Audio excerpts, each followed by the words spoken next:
भारत और वेस्टइंडीज के बीच कल वाइजैक में दमदार मैच खेला गया, जिसमें कप्तान कोहली ने रिकॉर्ड पारी खेलते हुए शानदार शतक जड़ा और वनडे में सबसे तेज 10,000 रन बनाने वाले बल्लेबाज बने। लेकिन वेस्टइंडीज के होप और हेटमायर ने मिलकर विराट की इस खुशी को काफी हद तक गम में भी बदल दिया, क्योंकि वाइजैक में विराट शतक के बावजूद टीम इंडिया मैच जीत नहीं सकी और एक महीने के अंदर भारत का दूसरा मैच टाई पर खत्म हो गया।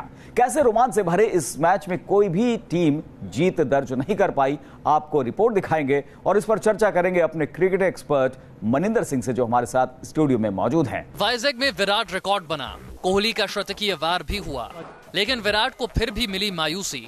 विराट शतक पर बोलर्स ने फेरा पानी। भारत और वेस्टइंडीज का दूसरा वनडे मैच टाई पर खत्म हुआ।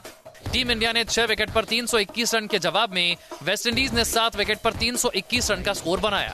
वनडे में 9वीं बार भारत का मैच टाई पर खत्म हुआ है, तो भारत वेस्टइंडीज का दूसरा वनडे मैच टाई पर खत्म हुआ और मैच टाई होने की वजह से सीरीज में भारत की 1-0 की बढ़त भी कायम। विराट कोहली ने 129 गेंद पर 13 चौके और 4 छक्कों की मदद से 157 रन की पारी खेली और रायडू के साथ तीसरे विकेट के लिए 139 रन की साझेदारी की। रायडू ने 80 गेंद पर 8 चौकों की मदद से 73 रन बनाए। शाय होप ने 124 गेंद पर नाबाद 123 रन की पारी खेली, तो हेटमायर ने 64 गेंद पर 94 रन बनाए।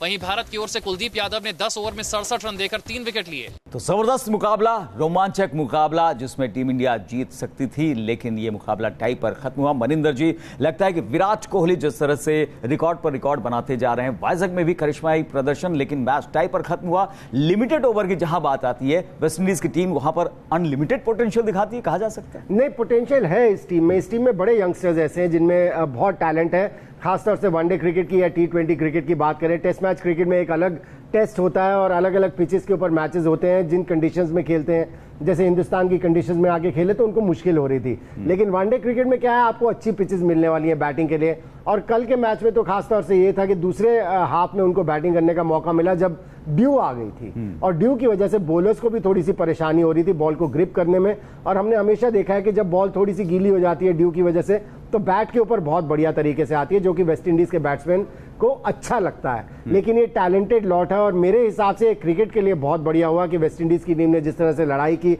एक समय तो ऐसा लग रहा था हेटमायर रह जाते अगर तो ये 44वें 45वें ओवर में मैच खत्म हो जाता, जिस तरह से वो बैटिंग कर रहे थे। लेकिन जिस तरह से इंडियन टीम ने वापसी की, ओवरऑल अगर आप देखें, मुझे लगता है ये इंटरेस्टिंग मैच था और सीरीज के लिए भी अच्छा है। जो क्रिकेट प्रेमी है उनके लिए भी अच्छा है, क्योंकि अगर वन साइडेड होता चला जाता तो फिर बोरिंग हो जाता और फिर देखने का मन ही नहीं करता। लेकिन अब जो क्रिकेट प्रेमी है वो मैचेस देखना चाहेंगे, क्योंकि वेस्टइंडीज की टीम के जो टैलेंटेड प्लेयर्स हैं वो सामने उभर कर आए। बिल्कुल, वो प्लेयर्स उभर कर सामने आ रहे हैं, लेकिन यहां पर रनों की बरसात हो रही है। पहले मैच में भी हुआ, दूसरे मैच में भी हुआ, तीसरे मैच में पुणे में भी क्या इसकी उम्मीद की जा सकती है, क्योंकि भारतीय गेंदबाज ऐसा लगता है कि अंकुश नहीं लगा पा रहे। देखिए, जहां तक भारतीय बॉलिंग का सवाल है, इस मैच में तो मैं उनको ज्यादा ब्लेम नहीं दूंगा, क्योंकि बॉल, जैसे मैंने पहले भी बताया कि बॉल गीली हो रही थी और उसके लिए उससे बहुत मुश्किल हो जाता है बॉलर्स के लिए। खासतौर से रिस्ट स्पिनर्स के लिए तो बहुत ज्यादा मुश्किल हो जाता है, क्योंकि फिंगर स्पिनर फिर बॉल को ग्रिप कर सकते हैं, लेकिन रिस्ट स्पिनर्स के लिए बार बार बॉल फिसलती है। और हमने देखा था कुलदीप यादव के हाथ से 3-4 फुल टॉस गए, जिसकी वजह से काफी रन्स उनकी बॉलिंग पर चले गए। लेकिन फिर भी एक कंसर्न है, क्योंकि बुमराह और भुवनेश्वर के बाद आपके पास सीम बॉलर्स कौन से हैं, उनकी तलाश अभी तक हो रही है। और वर्ल्ड कप से पहले केवल 16 मैच रह गए। बिल्कुल, वर्ल्ड कप से पहले 16 मैच और यहां पर नींद से जागने का वक्त है गेंदबाजी की जहां तक बात है। वैसे टीम इंडिया भले ही वाइजैक वनडे मैच जीतने में कामयाब न हो पाई हो, लेकिन कप्तान कोहली के लिए यह मैच हमेशा के लिए यादगार बन गया, क्योंकि विराट ने इस मैच में न सिर्फ अपना 37वां वनडे शतक जड़ा, बल्कि सचिन के रिकॉर्ड को तोड़ते हुए वनडे में सबसे तेज 10,000 बनने का वर्ल्ड रिकॉर्ड भी अपने नाम कर लिया। कैसे वाइजैक में हुआ विराट विस्फोट? विराट ने तोड़ा सचिन का रिकॉर्ड, कोहली बने वनडे में 10,000, वाइजैक में शतक से बनाया जश्न, विराट के बल्ले ने फिर दिखाया दम। वाइजैक में विराट ने 129 गेंदों पर नाबाद 157 रन की पारी खेली, जिसमें 13 चौके और 4 छक्के शामिल रहे।